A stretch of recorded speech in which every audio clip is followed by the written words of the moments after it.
नमस्कार मित्रांनो, मी पल्लवी आंबळे तुमचं यामिनी ब्लॉगमध्ये स्वागत करते। तर आज आमच्यासाठी वहिनी कटवडा करणार आहे। तर ती उसळ बनवायला घेतली आहे आणि उसळीला मस्तपैकी कट आलेला आहे आणि छान छान झालेली आहे। तर इकडे पाव घेऊन आले आहेत मस्तपैकी कटवडा खायला। वहिनीने सर्व उसळ वगैरे करून कांदा लिंबू वगैरे कापून सर्व रेडी ठेवलं होतं, फक्त पावाची वाट बघत होतो आम्ही। मग वहिनीने मस्तपैकी पाव भाजल्याने आम्ही सर्व खाण्यासाठी तयार होतो। नंतर वहिनी उसळ घेऊन बाहेर आली आणि उसळ पाव हे सर्व बघून कधी खायला बसतो असं झालेलं। मस्त कटवड्याचा माहोल तयार झाला आणि आम्ही सर्व गप्पा गोष्टी मारत मस्तपैकी कटवड्याचा आस्वाद घेत होतो। कटवडा खूपच मस्त झाला होता, वहिनीने खूप छानच केला होता।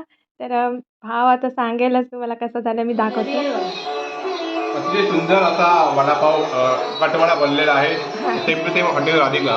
तर मित्रांनो, गणपती यायला आता 2च दिवस राहिले आहेत। तर आता मकर वगैरे बनवायला तिथे आम्ही साफसफाई करणार आहोत। तर त्याआधी आम्ही मस्तपैकी आल्याची चहा पिणार आहोत, कारण नाश्ता वगैरे करून झाला की चहा हा लागतोच। तर मित्रांनो, आज वहिनीचा बेत होता कटवड्याचा। तर पुढे गणपतीतून आम्ही असाच वेगवेगळा मेनू ठरवून करणार आहोत। तर प्रत्येकाचा आमचा वेगवेगळा मेनू असणार आहे। तर पुढे मी तुम्हाला व्हिडिओत दाखवणार आहे। तर आम्ही आता साफसफाई करत आहोत। मी इकडे साईराजने गाणी लावून ठेवली आहे आणि गाणी लावत लावत आम्ही साफसफाई करतोय।